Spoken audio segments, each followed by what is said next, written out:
أشهد أن لا إله إلا الله وحده لا شريك له وأشهد أن محمدا عبده ورسوله أما بعد فأعوذ بالله من الشيطان الرجيم بسم الله الرحمن الرحيم الحمد لله رب العالمين الرحمن الرحيم مالك يوم الدين إياك نعبد وإياك نستعين اهدنا الصراط المستقيم صراط الذين أنعمت عليهم غير المغضوب عليهم ولا الضالين إنما يعمر مساجد الله من آمن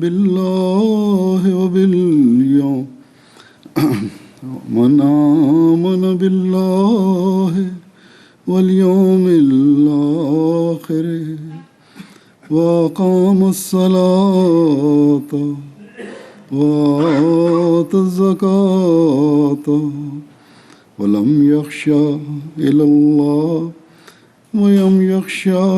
الله فعسى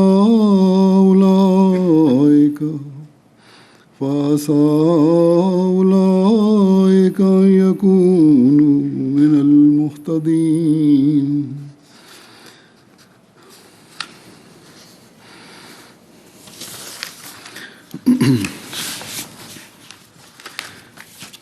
الحمدللہ جماعت احمدیہ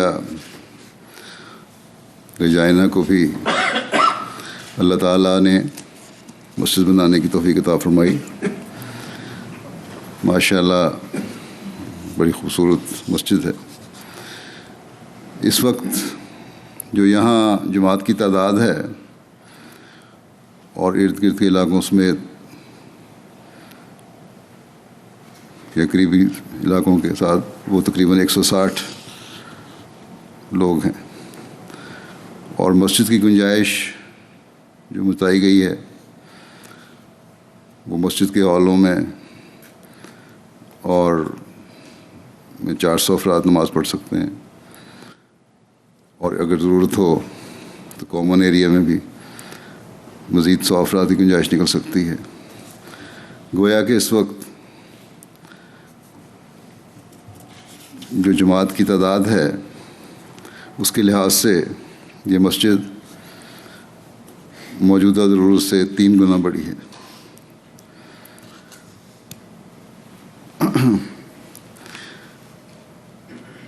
مجھے بتایا گیا ہے کہ اس کے اخراجات بھی مقامی جماعت نے ادا کیے ہیں یا ادا کرنے کا وعدہ کیا ہے.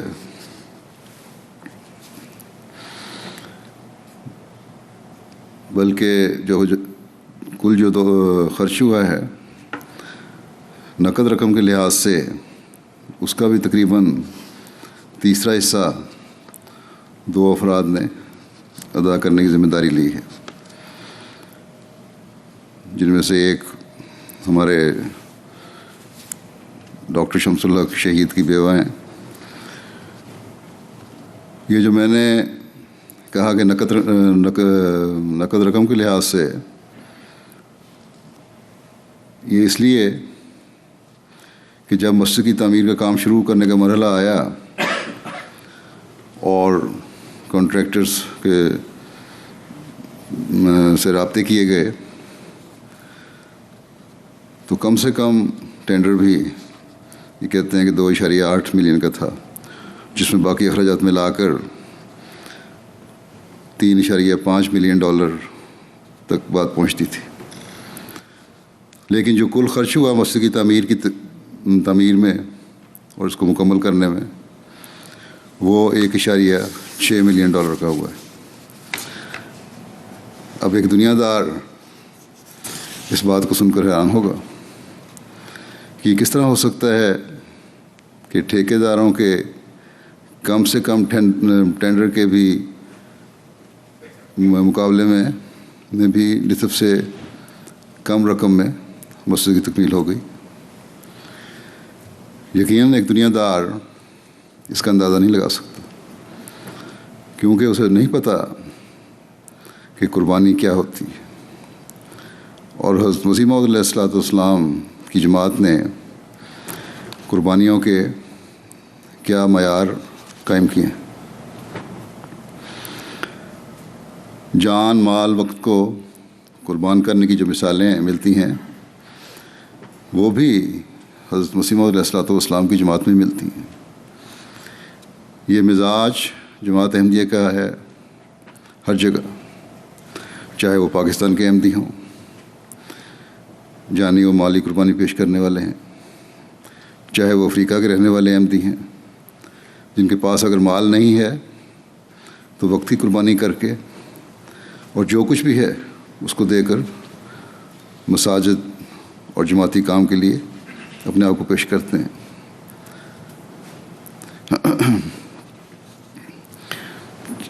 چاہے انڈونیشیا کے رہنے والے احمدی ہیں یا یورپ کے رہنے والے احمدی ہیں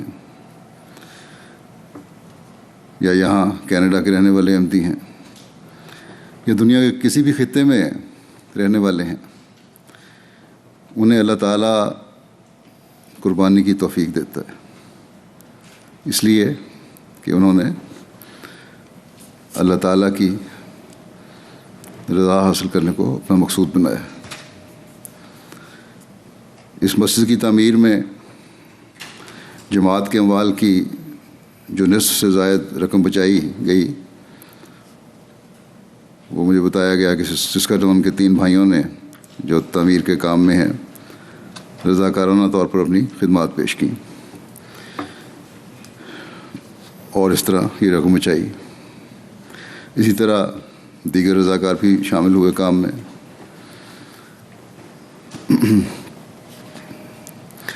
ان بھائیوں کی جو کانٹریکٹر ہیں ان کی مدد ایک چوتھے کانٹریکٹر کی طرف سے بھی ہوئی، جس کو اللہ تعالیٰ نے شاید اسی کام کے لیے یہاں بھیجا تھا، ٹورنٹو سے، جہاں ان کا کام ختم ہو گیا اور یہاں آئے. تو بہرحال ان سب نے مل کر یہ کام کیا، اور پھر باقی رضاکار بھی، جن میں سے جو یہاں مقامی لوگ بھی ہیں رجائنا کے، سسکاٹون سے بھی آئے، کیلگری سے بھی آئے، ایڈمنٹن سے بھی آئے اور پھر ٹورنٹو سے بھی آئے، جن میں خدام بھی شامل ہیں، انصار بھی شامل ہیں. اور سوائے اس کام کے جس کے لیے جماعت میں پیشہ ورانہ مہارت رکھنے والے نہ تھے، سب کام ان کانٹریکٹرز اور رضاکاروں نے کیا. اب دنیا دار کانٹریکٹر تو یہ سوچ نہیں سکتے، لیکن ان لوگوں نے اپنے روپے اور وقت کی کوئی پرواہ نہیں کی. اسی طرح لجنہ نے بھی ان رضاکاروں کے کھانے کا انتظام کر کے علاوہ مالی قربانی کے اس خدمت کی وجہ سے اس تعمیر میں حصہ لیا اور وہ بھی حصہ دار بن گئی. مجھے بتایا گیا ہے کہ تقریباً 41,500 گھنٹے اس مسجد پر رضاکاروں نے کام کیا. بعض نے تو یہاں یہ نہیں دیکھا گیا ہوگا کہ کام کا وقت 8 گھنٹے ہے اور 5 دن کام کرنا ہے. میرے خیال میں بعضوں نے کئی گھنٹے دن رات ایک کر کام کیا ہوگا اور 7 دن تک کام کیا ہوگا. کوئی کام کی پابندی نہیں ہوگی، وقت کی پابندی نہیں ہوگی. یہ جذبہ اللہ تعالیٰ کے فضل سے احمدیوں میں نظر آتا ہے ہر جگہ. جیسا کہ میں نے کہا،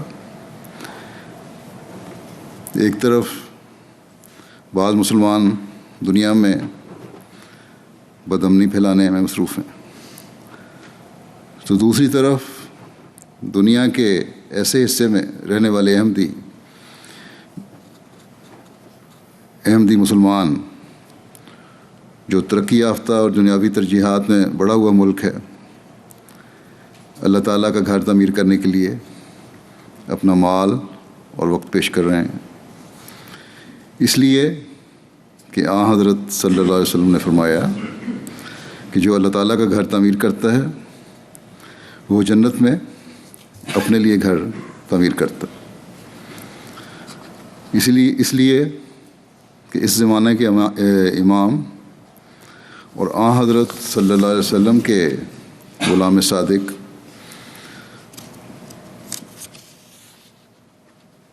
نے اپنے ماننے والوں کو فرمایا کہ تم اسلام کے خوبصورت پیغام کو دنیا میں پھیلانے کے لیے، اسلام کی حقیقی اور خوبصورت تصویر پیش کرنے کے لیے مسجد بناؤ.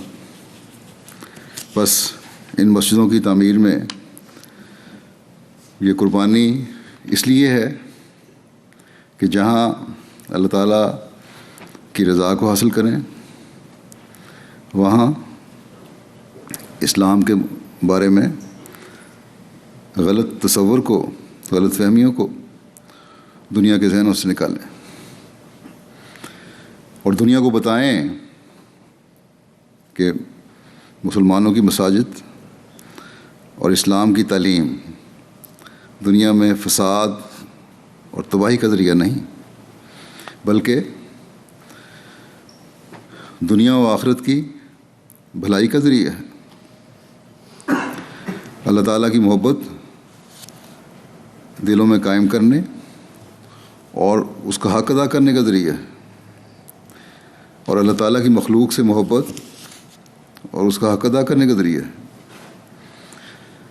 اس مسجد کی تعمیر سے کینیڈا کی جماعت کو یہ اعزاز بھی پہلی دفعہ حاصل ہوا کہ احمدی رضاکاروں نے اکثر کام کر کے جماعت کی رقم بچائی. دنیا میں اور جگہ تو اس طرح کام ہوتا ہے، لیکن یہاں اس طرح پہلی دفعہ ہوا ہے. اللہ تعالیٰ ان تمام قربانی کرنے والے، چاہے وہ مالی قربانی کرنے والے ہیں، وقتی قربانی کرنے والے ہیں، مرد ہیں، عورتیں ہیں، جنہوں نے بڑی بڑی رقمیں ادا کی ہیں یا وعدے کیے ہیں، ان سب کو جزا دے اور ان کے اموال و نفوس میں بے انتہا برکت ڈالے. ہمیشہ یاد رکھنا چاہیے کہ مسجد ہماری تربیت کے لیے بھی اور تبلیغ کے لیے بھی انتہائی اہم ہے. اس لیے میں نے امیر صاحب کو کہا تھا کہ چھوٹی مسجدیں بنائیں، لیکن ہر جماعت میں مسجد بنانے کی کوشش کریں.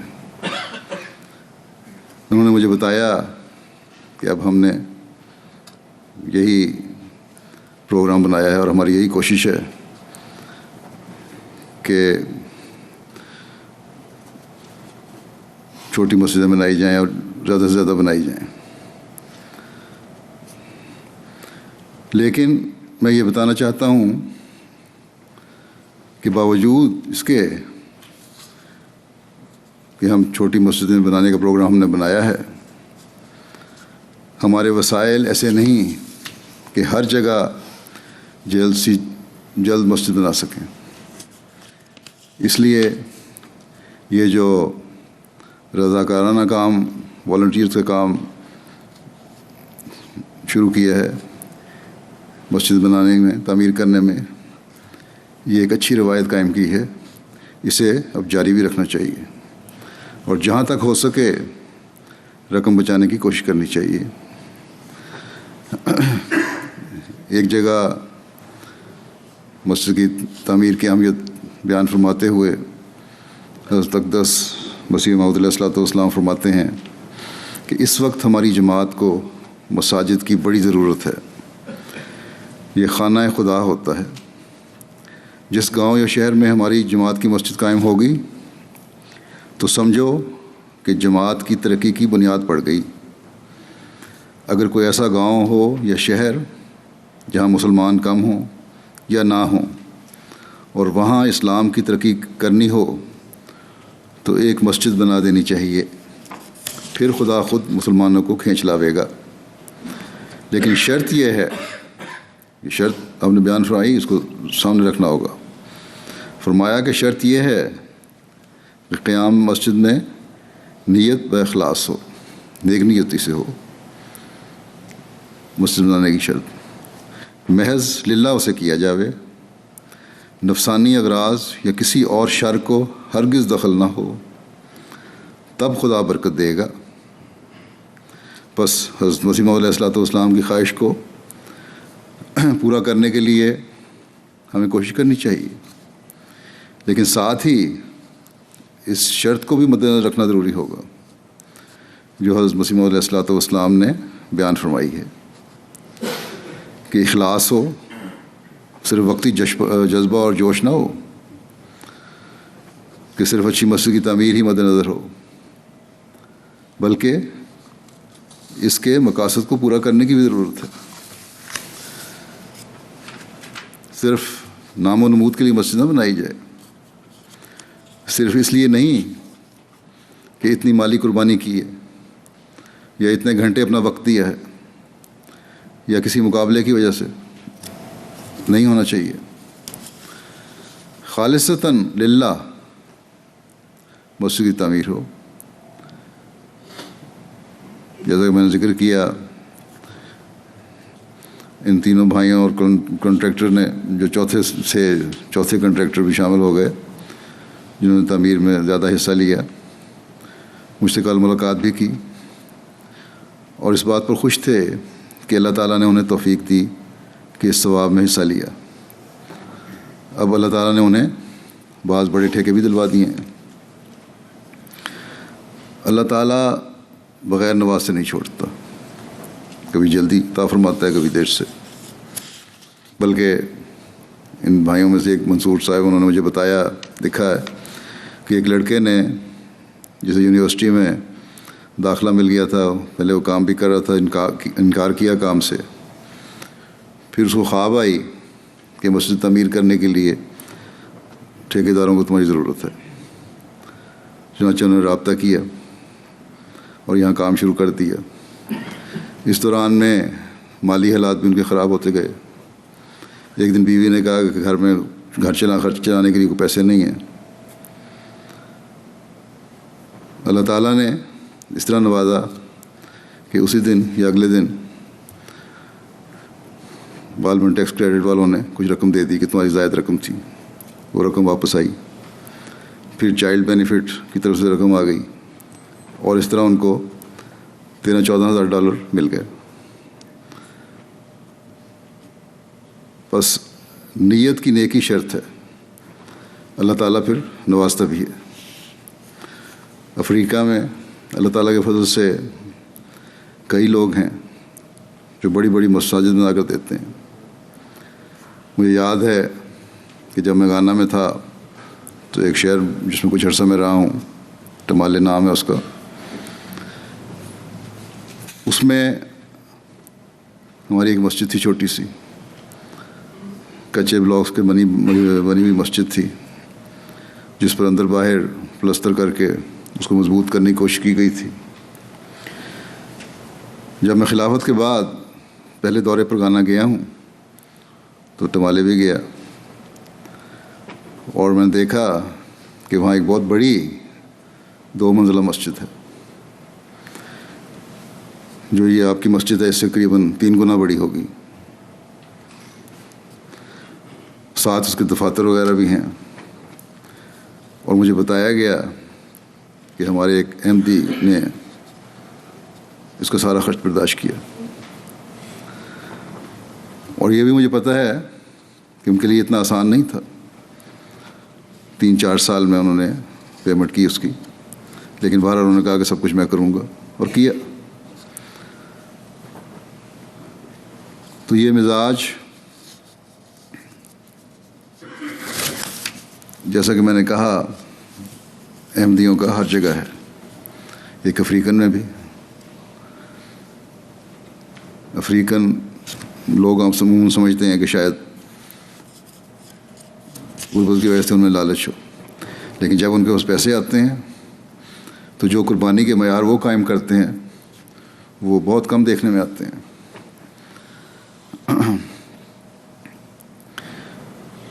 ہر جگہ یہ مزاج ہے کہ خدا تعالیٰ کا گھر تعمیر کیا جائے اور اس کے لیے قربانی کی جائے.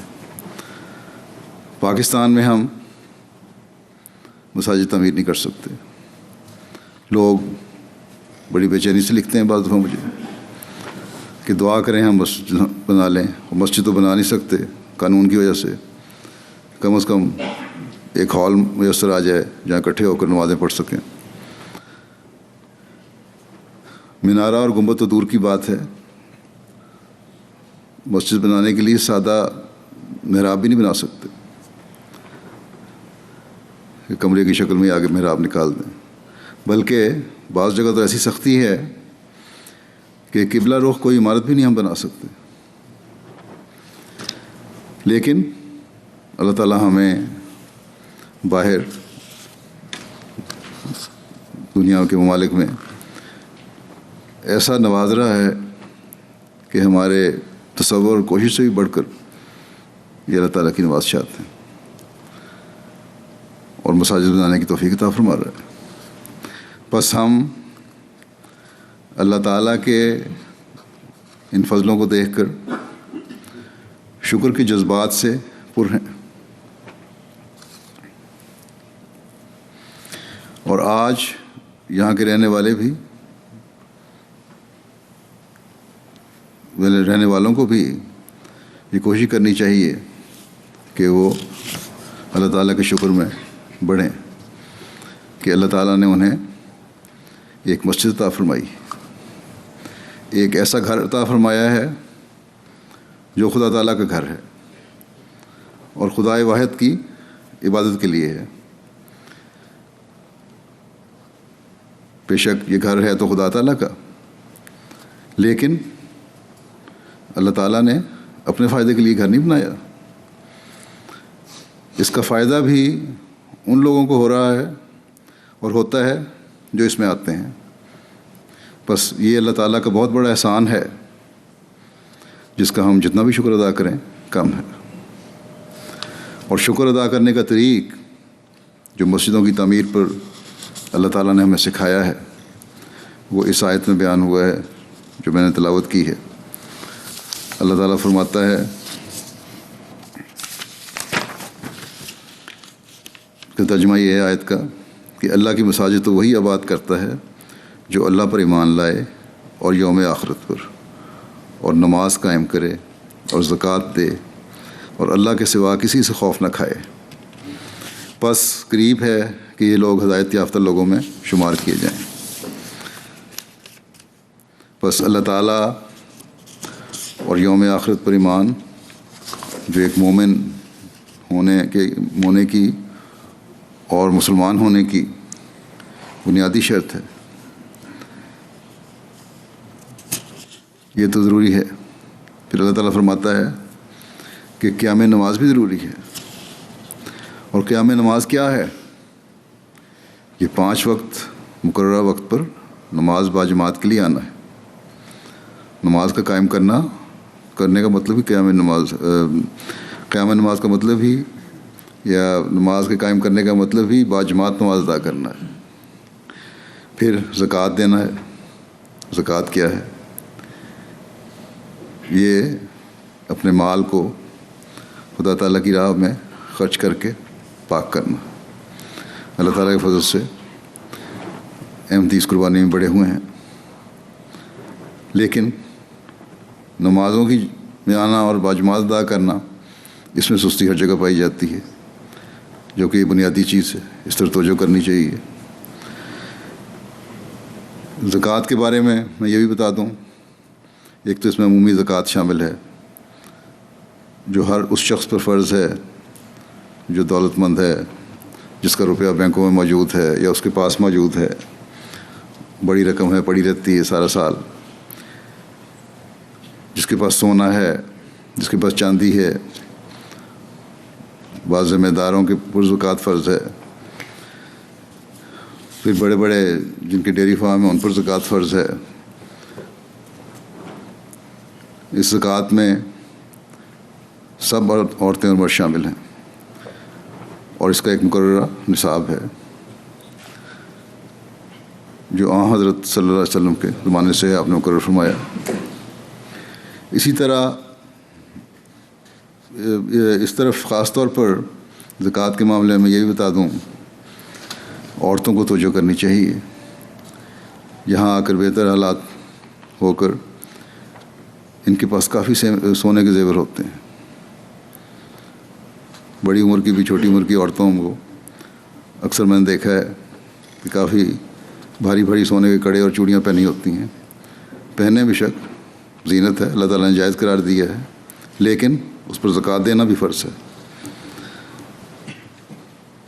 پھر زکوٰۃ میں تزکیہ اموال میں، اپنے مال کو پاک کرنے میں ہر وہ چندہ بھی شامل ہے جو خدا تعالیٰ کے دین کی اشاعت اور اس سے متعلقہ کاموں پر خرچ ہوتا ہے۔ اس وقت پھر حقوق العباد ادا کرنے کے لیے خرچ ہوتا ہے۔ اس وقت اللہ تعالیٰ کے فضل سے جماعت احمدیہ ہی ہے جو اشاعت دین کے کاموں میں خرچ کرتی ہے۔ مساجد کی تعمیر ہے، مشن ہاؤس کی تعمیر ہے، مبلغین کا نظام ہے، اسکول ہیں، ہسپتال ہیں۔ پھر اللہ تعالیٰ فرماتا ہے کہ تم کسی سے، اس زکوٰۃ کے بعد اگلا جو حکم ہے، کسی سے سوائے خدا تعالیٰ کی ذات کے خوف نہ کھاؤ۔ اگر خدا تعالیٰ کا خوف رہے تو پھر ہی انسان بہت سی برائیوں سے بچ سکتا ہے۔ ان ملکوں میں جو آزادی کے نام پر بہت سی برائیاں ہیں، ان سے بچ سکتا ہے۔ یاد رکھیں کہ خدا تعالیٰ کا خوف دل میں پیدا ہونا بڑا ضروری ہے، اور خدا تعالیٰ کا خوف ہی تقویٰ ہے۔ اور تقویٰ کے بارے میں قرآن کریم میں بے شمار آیات ہیں جن میں مختلف احکامات ہمیں دیے گئے ہیں۔ بس اگر ان باتوں پر عمل ہے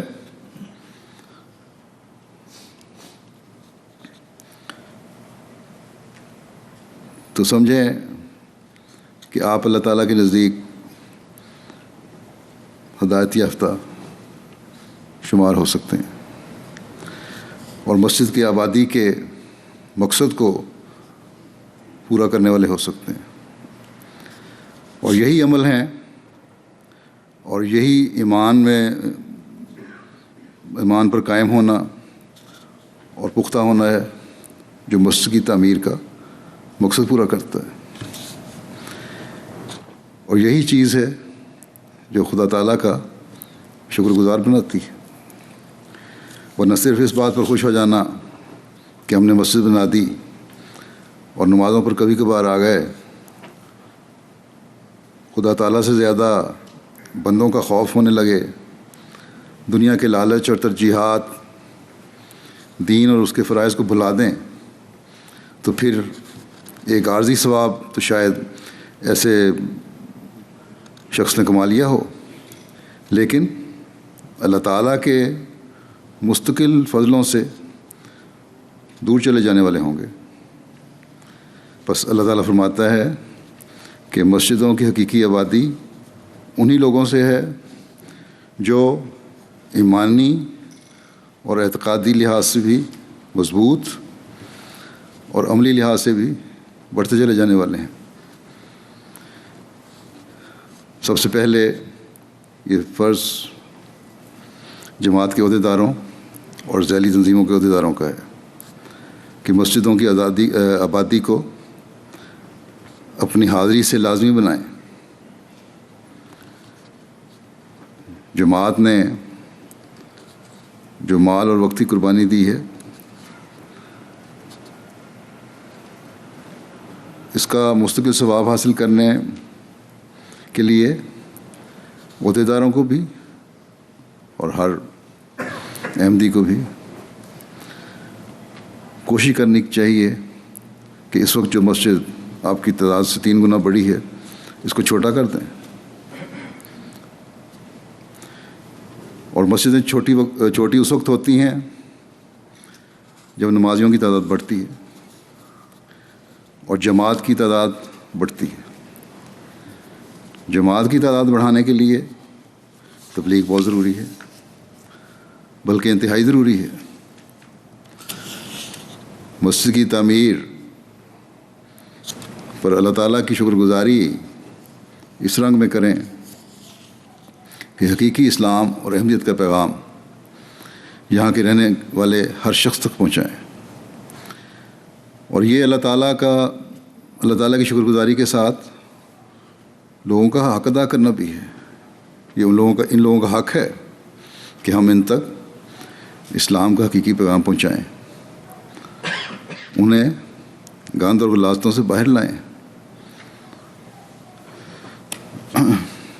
دنیا کو اس کے خالق حقیقی کا پتہ دینا ہمارا کام ہے۔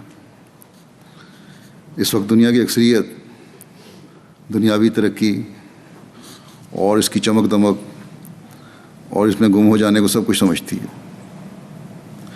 لیکن ان کو یہ نہیں پتہ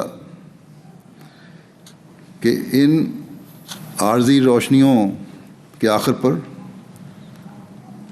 ایک گھوپ اندھیرا ہے جس میں ڈوبنے والے ہیں۔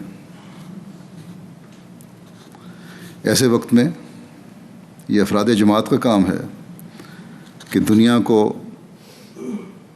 روشن انجام کے راستے دکھائیں، ان کو یہ بتائیں کہ یہ عارضی روشنی ہے، اصل روشنی وہ ہے جس کا آخر روشن ہے، اور وہ اللہ تعالیٰ کا حق ادا کرنے سے ملتا ہے، اس کی عبادت کرنے سے ہوتا ہے، اور بے نفس ہو کر عبادت کرنے سے ہوتا ہے۔ اور یہ اس وقت ہوگا جب ہمیں خود دنیا سے زیادہ آخرت کی فکر ہوگی۔ ہم دنیا کو ہم اسی وقت بتا سکتے ہیں جب خود ہم اپنے آپ کو بھی دیکھ رہے ہوں، اپنی آخرت کی بھی ہمیں فکر ہو، تبھی ہم آگے روشنی دکھا سکتے ہیں۔ محبت اور پیار کے صرف نعرے لگانے والے پھر ہم نہیں ہوں گے،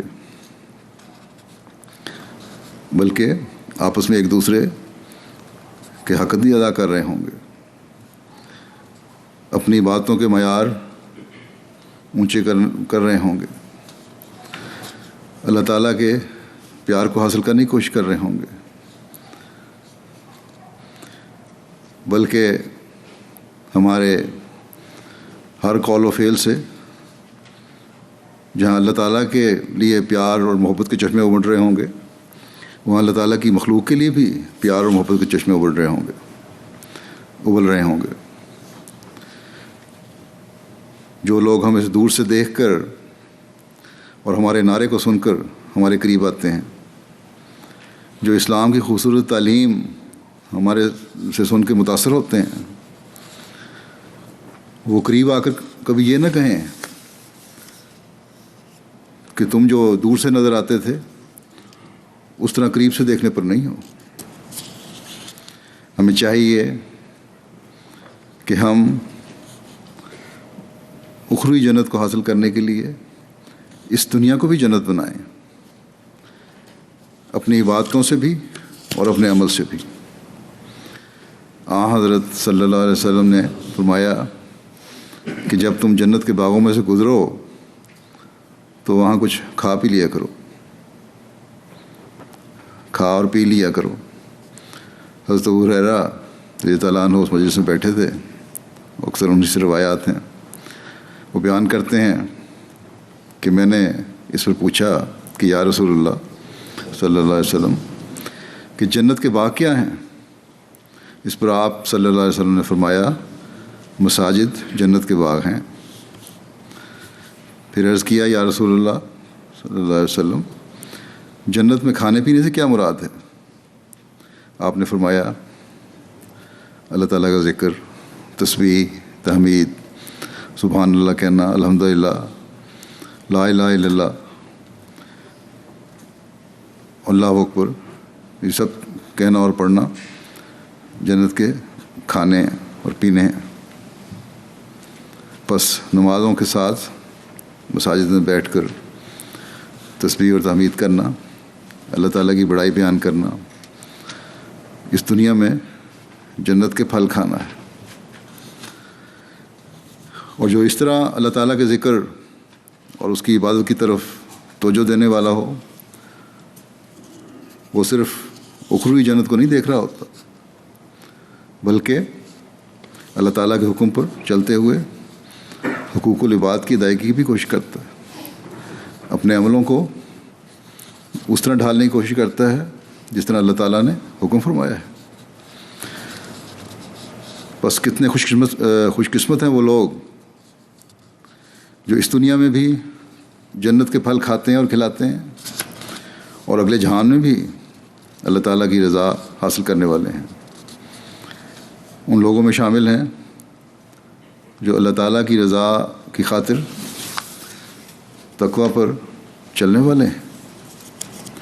حضرت اقدس مسیح موعود علیہ الصلوۃ والسلام فرماتے ہیں کہ قرآن شریف میں تمام احکام کی نسبت تقویٰ اور پرہیزگاری کے لیے بڑی تاکید ہے۔ وجہ یہ ہے کہ تقویٰ ہر ایک بدی سے بچنے کے لیے قوت بخشتی ہے اور ہر ایک نیکی کی طرف دوڑنے کے لیے حرکت دیتی ہے۔ اور اس قدر تاکید فرمانے میں بھید یہ ہے کہ تقویٰ ہر ایک باب میں انسان کے لیے سلامتی کا تعویذ ہے اور ہر ایک فتنہ سے محفوظ رہنے کے لیے حصن حسین ہے، یعنی مضبوط قلعہ ہے جس میں شیطان سے بچتا ہے انسان اگر تقویٰ پر چلے۔ فرمایا کہ ایک متقی انسان بہت سے ایسے فضول اور خطرناک جھگڑوں سے بچ سکتا ہے جس میں دوسرے لوگ گرفتار ہو کر بسا اوقات ہلاکت تک پہنچ جاتے ہیں۔ ہر ایک کو یہ بات یاد رکھنی چاہیے کہ یہ جو قربانیوں کے نمونے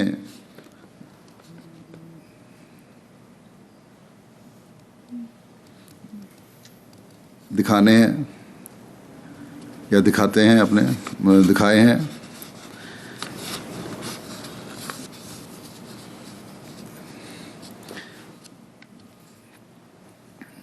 ان کو تقویٰ سے قائم رکھنا ضروری ہے،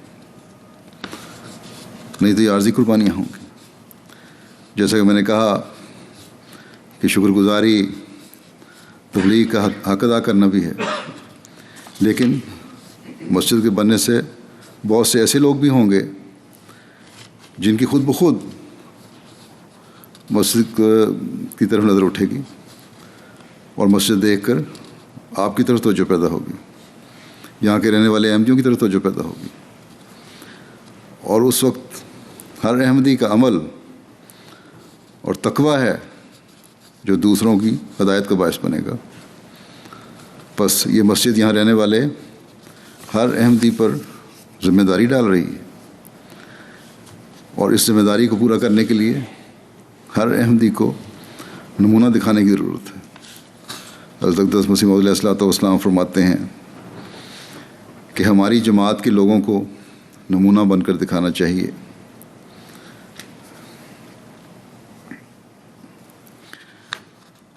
فرمایا کہ جو شخص ہماری جماعت میں ہو کر برا نمونہ دکھاتا ہے اور عملی یا اعتقادی کمزوری دکھاتا ہے تو وہ ظالم ہے، کیونکہ وہ تمام جماعت کو بدنام کرتا ہے اور ہمیں بھی اعتراض کا نشانہ بناتا ہے۔ برے نمونے سے اوروں کو نفرت ہوتی ہے اور اچھے نمونے سے لوگوں کو رغبت پیدا ہوتی ہے۔ آپ فرماتے ہیں کہ بعض لوگوں کے ہمارے پاس خط آتے ہیں اور وہ لکھتے ہیں کہ میں اگرچہ ابھی تک آپ کی جماعت میں داخل نہیں، مگر آپ کی جماعت کے بعض لوگوں کے حالات سے البتہ اندازہ لگاتا ہوں کہ اس جماعت کی تعلیم ضرور نیکی پر مشتمل ہے۔ آج بھی بہت سے لوگ مجھے لکھتے بھی ہیں اور بعض لوگ ملنے پر کہتے بھی ہیں کہ جماعت کے لوگوں کو دیکھ کر پتہ چلتا ہے کہ آپ کی تعلیم امن اور سلامتی اور پیار اور محبت کی تعلیم ہے۔ بس اس کردار کو جاری رکھنا، اس تعلیم کو مزید پھیلانا، اس کو اپنے مستقلاً اپنے عملوں میں ڈھالنا ہر احمدی کے لیے ضروری ہے۔ پھر حضرت مسیح موعود علیہ السلام فرماتے ہیں کہ خدا تعالیٰ بھی انسان کے اعمال کا روز نامچہ بناتا ہے۔ روزانہ کی ڈائری بن رہی ہوتی ہے جس میں لکھے جاتے ہیں اعمال۔ بس انسان کو بھی اپنے حالات کا ایک روز نامچہ تیار کرنا چاہیے۔ اللہ تعالیٰ تو بناتا ہی ہے، لیکن خود ہر شخص کو بھی چاہیے، ایک مومن کو بھی چاہیے کہ اپنے حالات کا ایک جائزہ لے، روزانہ اپنی ڈائری لکھے، دیکھے کیا میں نے اچھے کام کیے، کیا میں نے برے کام کیے۔ فرمایا کہ انسان کو بھی حالات کا ایک روز نامچہ تیار کرنا چاہیے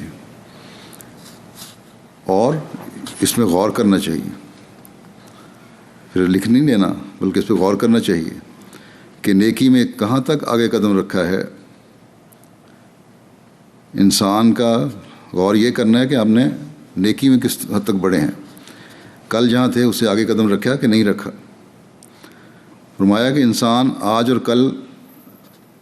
کا آج اور کل برابر نہیں ہونے چاہیے۔ جس کا آج اور کل اس لحاظ سے کہ نیکی میں کیا ترقی کی ہے برابر ہو گیا، وہ گھاٹے میں۔ اسی بات کو خوش نہ ہو جائیں کہ ہماری نیکی جو کل تھی وہ آج بھی قائم ہے اس پہ، بلکہ آپ فرماتے ہیں کہ قدم تمہارا کل کی نسبت آج کی نیکی میں بڑھے۔ اگر نہیں تو سمجھو تم فائدہ نہیں اٹھا رہے، نقصان اٹھا رہے ہو، گھاٹے میں جا رہے ہو۔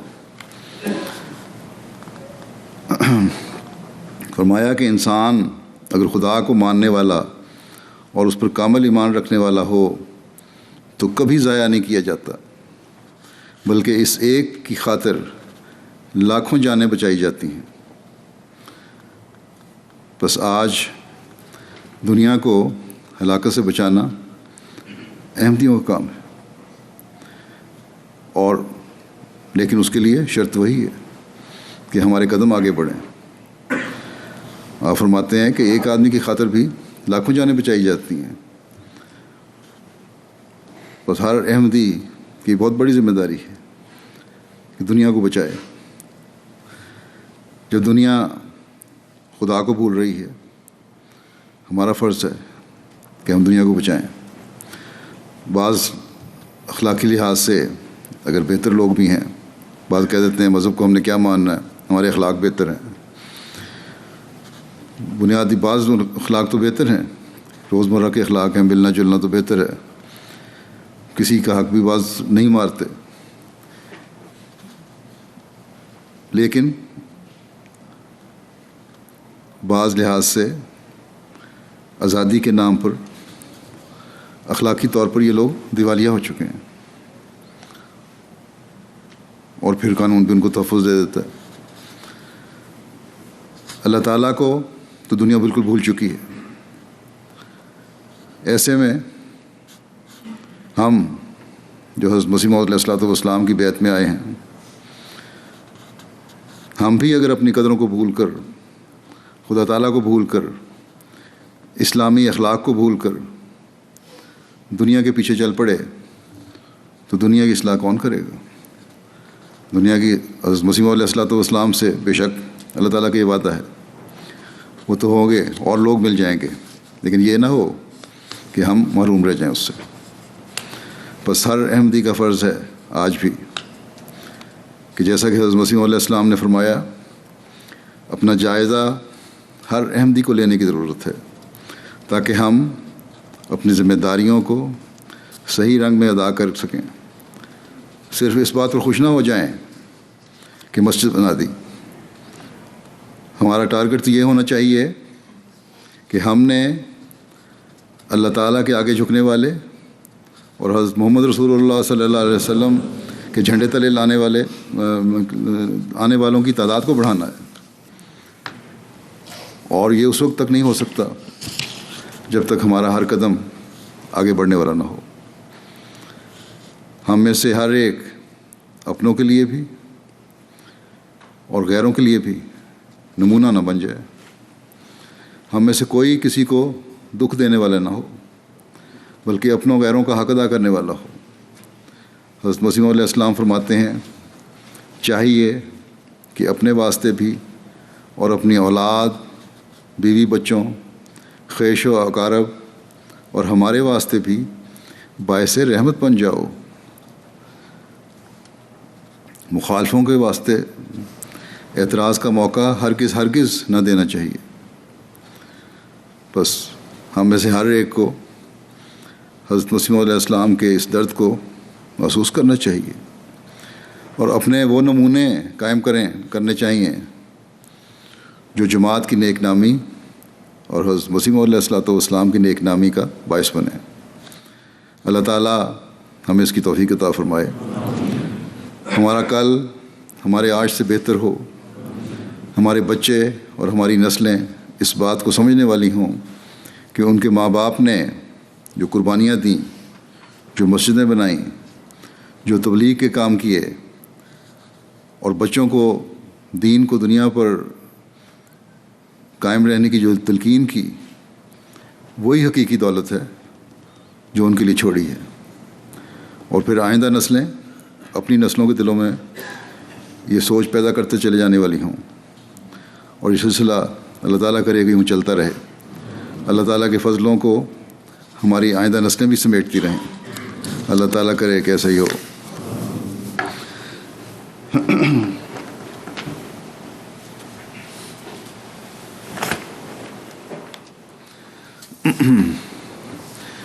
الحمد للہ نحمده ونستعینه ونستغفره ونؤمن به ونتوکل علیہ ونعوذ باللہ من شرور انفسنا ومن سیئات اعمالنا من يهده الله فلا مضل له ومن يضلل فلا هادي له ونشهد أن لا إله إلا الله ونشهد أن محمدا عبده ورسوله. عباد الله رحمكم الله إن الله يأمر بالعدل والإحسان وإيتاء ذي القربى وينهى عن الفحشاء والمنكر والبغي يعظكم لعلكم تذكرون. اذكروا الله يذكركم وادعوه يستجب لكم ولذكر الله أكبر.